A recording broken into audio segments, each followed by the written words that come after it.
Gold trusted gold buyers మీరు తాకట్టు పెట్టిన బంగారాన్ని విడిపించి ఈ రోజు ఉన్న మార్కెట్ ధరకు కొనబడను. పెద్ద సందేహంగా మారిపోయింది ఈ మధ్య కాలంలో.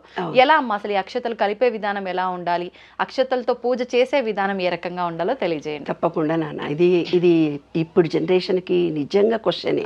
ఎందుకంటే పూజా విధానం పూజ చేయమన్నారు, అక్షింతలు అనేవి ఎందుకు వేస్తాం, దాని ఆంతర్యం ఏంటి, 2 దీపాలు పెడతాం, 2 దీపాల ఆంతర్యం ఏమిటి ఏమ్మా, అందులో నూనె పోస్తాం, నూనె ఆంతర్యం ఏమిటి, ఒక ఆయన ఏమో ఇంకో ఆయిల్ ఏమంటాడు, ఒక ఆయన కొబ్బరి నూనె ఏమంటాడు, ఇంకో అంతే. సమాజంలో ఎంతో నమ్మకాలు విశ్వాసాలు ఒక్కొక్క ఊర్లలో, ఒక్కొక్క దేశంలో, ఒక్కొక్క ప్రాంతంలో వాళ్ళ నమ్మకాలు విశ్వాసాలతో ఈ పూజలు జరుగుతాయి నాన్న. దానివల్ల సార్వజనీనికమైన సత్యం మాత్రమే నేను ఇప్పుడు చెప్పబోతున్నా. అది అందరికీ వర్తిస్తుందో వర్తించదో తెలియదు, కానీ అందులో ఉన్న రహస్యాలను మాత్రం నేను ఓపెన్గా చెప్తాను. అయితే ఏంటంటే బియ్యము అనేది వైట్ అంటే చంద్రుడికి సంబంధించింది, అది మన ఆజ్ఞాచక్రానికి సంబంధించింది. తెల్లది అంటేనే అమ్మ అని అర్థం, అంటే తల్లి, చల్లని చూపులతో ఉండేది తల్లి. ఈ విశ్వం మొత్తంలో అన్నం పరబ్రహ్మ స్వరూపం అన్నారు. అంటే ఏంది, ఆ బియ్యానికి ఒక వైబ్రేషన్ ఎక్కువ ఉంటుంది, అందుకే శివుడి పూజ చేసినప్పుడు శివుడికి అభిషేకం చేసినప్పుడు ఉట్టి వైట్ బియ్యమే వేయిస్తారు శివుడి మీద, ఉట్టి తెల్లటి అక్షింతలే వేయిస్తారు శివ రుద్రాభిషేకం చేసినప్పుడు. తర్వాత అక్షితలు వేస్తారు, తర్వాత చేసేటప్పుడు మాత్రం తెల్లటి అక్షితలు మాత్రమే, ఉట్టి బియ్యం మాత్రమే వేస్తారు. ఆయన చంద్రుడికి సంబంధించింది. శివుడి దాంట్లో ఒక చంద్రుడు ఉంటాడు కదా, ఆ చంద్రుడి గురించి. అమ్మవారు కూడా చంద్రుడు ఉంటాడు, అంటే మన శరీరంలో కూడా చంద్రకాంతిని చూపించాను మీకు ఒక రోజు. అట్లాగే ఇక్కడ ఉండే మన ఆజ్ఞాచక్రం అనేది చంద్రుడికి సంబంధించింది. అందుకని ఏం చేస్తారంటే దానికి ప్రతీకగా అక్షింతలు వాడతారు, తల్లికి గుర్తుగా అని అర్థం అనమాట. అయితే ఏంటిది, పసుపు కుంకుమ అనేవి మనకు 2 ఉన్నాయి. పసుపు అనేది పురుషుడిని సూచిస్తుంది,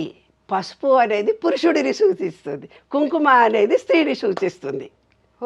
ఈ విశ్వం మొత్తం శివపార్వతులతో పార్వతులతో నిండి ఉంది, అంటే స్త్రీ శక్తి పురుష శక్తి. అదే మా విశ్వ నియమాల్లో 12వది gender, the law of gender. అయితే ఏంటి, ఈ విశ్వం మొత్తం స్త్రీ పురుష శక్తితో ఉంది. మన దాంట్లో కూడా సగం పురుషుడు ఉంటాడు, పురుషుడు ఇది ప్లస్, ఇది మైనస్. ప్లస్ అనేది పురుషుడు, మైనస్ అనేది ఇక్కడ సూర్యనాడి, ఇది చంద్రనాడి. కాబట్టి పసుపు కుంకుమ ఎందుకంటే బ్యాలెన్స్ చేస్తారు. ఇందులో ఒక నిగూఢ రహస్యాన్ని కూడా నేను చెప్తాను. ఎప్పుడైతే లలితా పారాయణం విపరీతంగా చదువుతూ అమ్మవారిని జపిస్తూ పోతుంటారో స్త్రీలు, భర్తతో విపరీతమైన గొడవలు జరుగుతాయి. ఎందుకు, ఆమెలో స్త్రీ శక్తి అధికంగా వస్తుంది. ఎప్పుడైతే స్త్రీ శక్తి అధికంగా వస్తుందో పురుషుడు డౌన్ అయిపోతాడు వాళ్ళ ఇంట్లో, హస్బెండ్ అండ్ వైఫ్ మధ్య గొడవలు జరుగుతాయి.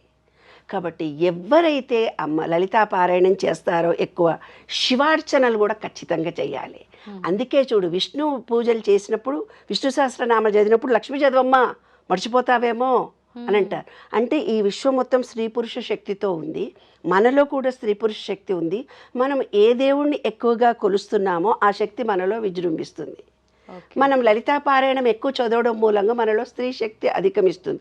స్త్రీ శక్తి ఎప్పుడైతే అధిగమిస్తుందో పురుషుడు డౌన్ అయిపోతాడు, అబ్బెబ్బెబ్బెబ్బే అంటుకుంటున్నాడు, గొడవలు జరుగుతాయి. ఈమె తాటికి అతను తట్టుకోలేడు అని అర్థం. అంటే 2 బ్యాలెన్స్డ్గా ఉండాలి, బ్యాలెన్స్డ్గా చేయడానికే అక్షితలు వాడతాం. అక్షితల్లో పురుషుడు అంటే పురుష దేవుళ్ళకి, ఎవరికి వినాయకుడికి పూజ చేసిన, శివుడికి పూజ చేసిన, లక్ష్మీనారాయణుడికి పూజ చేసిన, లక్ష్మీనారాయణ వ్రతాలు, వరలక్ష్మి పూజ కాదు, సత్యనారాయణ వ్రతం చేసిన పసుపు కలుపుతాం.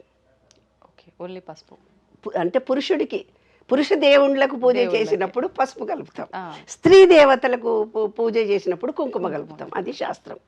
అయితే స్త్రీ పురుష శక్తి 2 సమానం చేయాలనుకునే కొన్ని ఊర్లలో విశ్వాసాలు ఉంటాయి. అప్పుడు పసుపు కుంకుమ 2 కలిపి వాడతారు. నూనెని వాడమని కొందరు, నీళ్ళని వాడమని కొందరు చెప్తారు.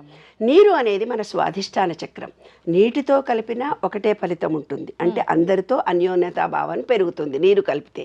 లేదు, నువ్వులు కలిపితే మూలాధార శక్తి మనకు యాక్టివేట్ అవుతుంది. నూనె కలిపితే నువ్వుల నూనెతో దీపం పెడతాము, నువ్వుల నూనెతో కూడా అక్షితలు కలపండి అంటుంటారు కదా.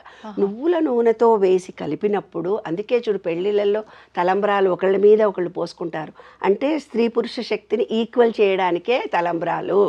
అక్కడ పసుపు అక్షతలే కదమ్మా పసుపు కలిపేది? అక్షింతలే అవును. అంటే పురుషత్వాన్ని పెంచుతారు Domination. ఎక్కువ కూడా కూర్చొని పెడతారు కదే ఇక్కడ డామినేషన్ కుర్చీలో కూడా ఎక్కువ మామూలుగానే హైట్ ఎక్కువ ఉంటాడు మగాళ్ళు, అయినా సరే పెద్ద పీట మీద కూర్చొని పెట్టి ఆయన మీద అక్షింతలు వేయమంటారు. అవును. అప్పుడు తర్వాత అప్పుడు దానికి ముందే కొంచెం ఈక్వల్ గా సీట్లు వేస్తారు, ఇప్పుడు ఈ మధ్య వేస్తున్నారు ఇక్కడ కానీ మొదలైంది అంతకు పూర్వం అయితే మాత్రం ఎక్కువ పెద్ద సీట్లోనే కూర్చుంటే నిలబడి వేసేవాళ్ళు వాస్తవమే ఆడపిల్లలు పాపం. ఇప్పుడైనా ఫస్ట్ స్టార్టింగ్ లో అలానే కదమ్మా అలానే జరిగేది. చేస్తారు. తర్వాత రెండు సమానమైన తర్వాత పీటలు కూర్చుని వేస్తారు. పెడతారు. అవును. కాబట్టి ఆ తలంబ్రాలు పోయడము అంటే మరి ఇంటికి ఎవరైనా వచ్చినా ఆశీస్సులు అమ్మ నీ చేతితో అంటుంటారు. అవును. ఆ బియ్యం పట్టుకొని మీరేమి ఆశీర్వచనం ఇచ్చినా 100% సక్సెస్ఫుల్ గా అవుతుంది. అందుకే గురువులు, పీఠాధిపతులు, ఋషులు మన ఇంటికి వచ్చినప్పుడు, పెద్దవాళ్ళు వచ్చినప్పుడు వాళ్ళకి దండం పెట్టు నాన్న, అక్షింతలు ఇచ్చి ఆశీర్వచనం తీసుకో అంటాం. అందులో ఆంతర్యం ఏమిటంటే పాజిటివ్ ఎనర్జీ తొందరగా వస్తుంది.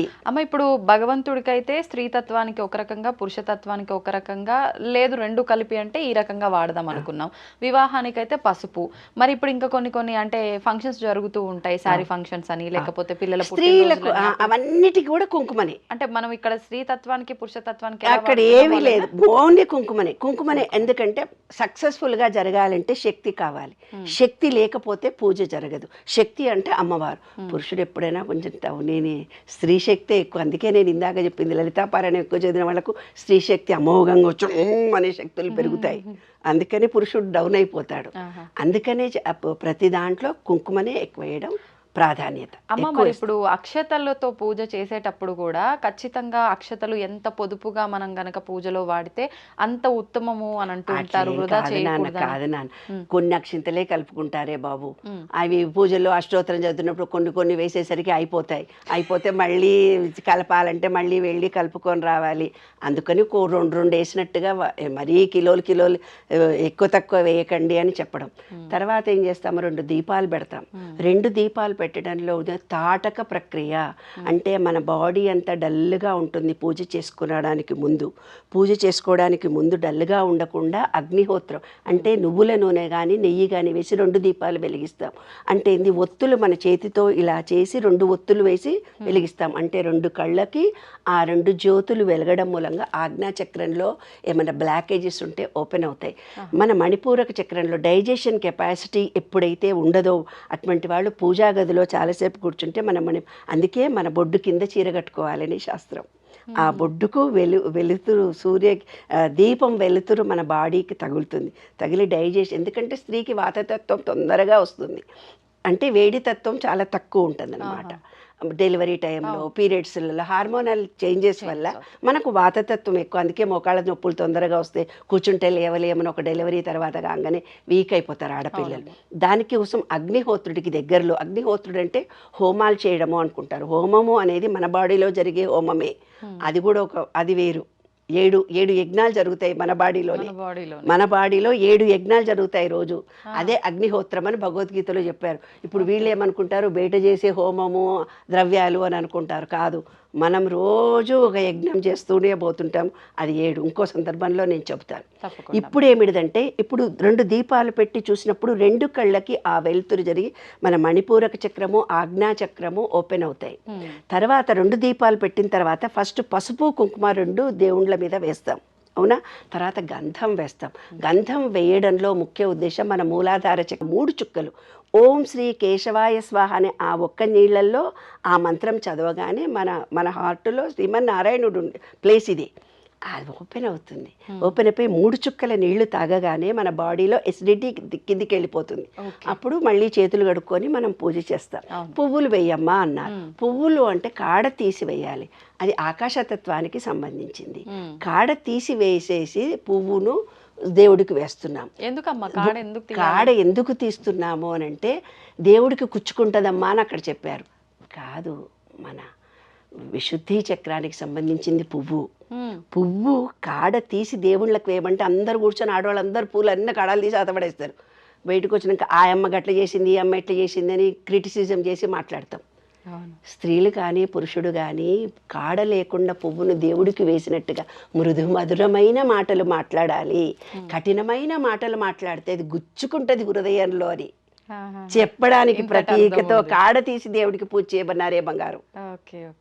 అందుకని అది అది పూజ చేసేటప్పుడు తెలుసుకొని వాళ్ళ నిత్య జీవితంలో ఆచరించాలని పెద్దవాళ్ళు. మనం అది వేరు ఇది వేరు అనుకుంటున్నాం, కాదు. పూజా విధానమే మన నిత్య జీవితము అన్నమాట. ప్రతిదానికి ఒకదానికి లింక్ ఉంది. తర్వాత ఏం చేస్తున్నాము, మంత్రం ఏదో చదువుతున్నాం, ఒక బీజాక్షరాలు చదువుతున్నాం. బీజాక్షరాలు అనేవి మనకి ఎందుకు ఇచ్చినారు అని అంటే, మన మూలాధార చక్రం నుంచి స్వాధిష్టాన చక్రం దాకా అన్ని చక్రాలు యాక్టివేట్ కావడానికి. మన సెల్ ఫోన్కు పిన్ ఛార్జింగ్ పెట్టుకుంటాం కదా, రోజు ఛార్జింగ్ అయిపోతే, అట్లా మనం పూజ చేసేటప్పుడు ఛార్జింగ్ అవ్వడానికి అనంత విశ్వ చైతన్యంలో ఉండే పాజిటివ్ ఎనర్జీని మన బాడీలోకి రిసీవ్ చేసుకోవడానికి మంత్రాలు. అప్పుడు ఏమన్నారు, వాళ్ళ ఇష్టం. శివుడికి సంబంధించిన శ్లోకాలు చదువుకుంటే ఓం నమ శివాయ అంటే శివుడు అనుగ్రహం కలుగుతుంది. అమ్మ ఓం మహాలక్ష్మి నమః అనుకుంటే అమ్మవారి అనుగ్రహం కలుగుతుంది. మీరు ఏ దేవుడు, ఆంజనేయ స్వామి అంటే ఆంజనేయ స్వామి. ఇది పూజా విధానంలో ఆయా దేవుడి అనుగ్రహాన్ని పొందటానికి. ఈ బీజాక్షరాలు ఏవైతే ఉన్నాయో భగవంతునికి, మనకు అనంత విశ్వంలో పంచభూతాలకి, మన శరీరంలో ఉండే పంచభూతాలు యాక్టివేట్ జరగడానికి. అమ్మ ఒక చిన్న డౌట్, ఇప్పుడు మామూలుగా పువ్వులతో ఆడుకుంటున్నప్పుడు పిల్లలు పువ్వులు చుంచి ఇట్లా పైన వేస్తే అలా పువ్వులు పైన జల్లొద్దు అని చెప్పి అంటారు. కానీ ఈ మధ్యకాలంలో ఇది జనరేషన్ మారుతున్న కొద్దీ భగవంతుడి పైన పువ్వులు వేస్తున్నాము కాబట్టి అక్షతలు వేస్తున్నాం, పువ్వులు వేస్తున్నాం. మరి దీని నుంచి తీసుకుంటున్నారో ఎలా తీసుకుంటున్నారో తెలియదు, కానీ ఫంక్షన్లలో కూడా, వివాహంలో అయినా సరే మిగతా ఫంక్షన్లో అయినా సరే అక్షతల్లో పువ్వులు కలపడం అనేది ఎక్కువగా చూస్తున్నాం. అసలు పువ్వు రేకులు చల్లుతూ ఉంటే సుగంధం అంతకంటే ఎక్కువ ఇంకేం లేదు. అదొక ఆర్టిఫిషియల్, దాంట్లో ఫలితం రాదు. ఫలితం, పువ్వుని ఎప్పుడైతే నువ్వు తుంచావో అంటే దానికి ప్రాణశక్తి పోయినట్టే కదా.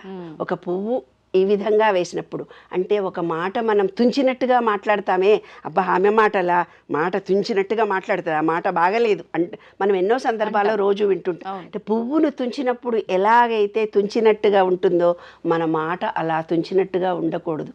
పుష్పంలా ఉండాలి, మృదుమధురంగా ఉండాలి, ప్రేమగా ఉండాలి, లాలనతో ఉండాలి, ఆత్మీయతతో ఉండాలి, అనురాగంతో ఉండాలి. ప్రేమ ఉబికి వచ్చేసి అయ్యో నా మనిషి అన్నట్టు కలిగేటట్టుగా మనం మాట్లాడగలగాలి. అది జీవిత సత్యం నాన్న. అదే దేవుడి పూజకి, మన బాడీలో ఉండే పంచభూతాలకి అవినాభావ సంబంధం. తర్వాత ఏం చేస్తావు, ప్రసాదం ఇస్తావు దేవుడికి. ప్రసాదం అంటే అపానాయ స్వాహ, ఉదానాయ స్వాహ, సమానాయ స్వాహ అంటే నేను ఈ ఆహారం తింటానైనా కింది నుంచి గ్యాస్ వెళ్ళిపోని, పైనుంచి హార్ట్కు మంచిది కానీ ఇక్కడ నుంచి పైదాకా ప్రాణశక్తి రాని, హార్ట్కు మంచిగా పోని.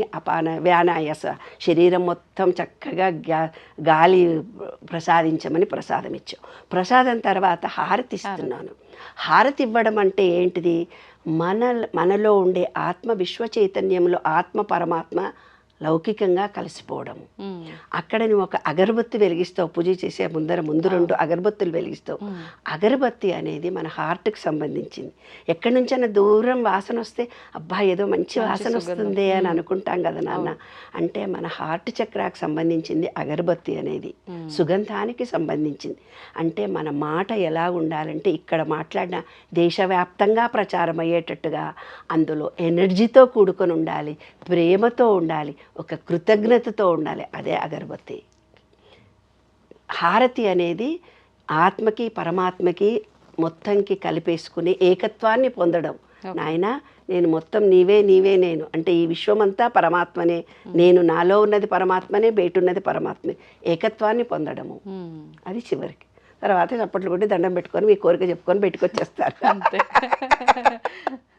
సంతోషం అమ్మ, చాలా చక్కగా వివరించారు, మాకున్న డౌట్స్ అన్ని కూడా క్లియర్ చేశారు. ధన్యవాదాలమ్మా. మంచిది.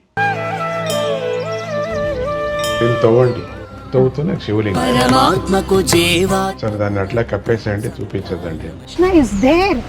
మూర్తి పూజ కాదు, సాక్షాత్ బ్రజేంద్ర నందన భగవాన్ ఉన్నారు మూర్తులు.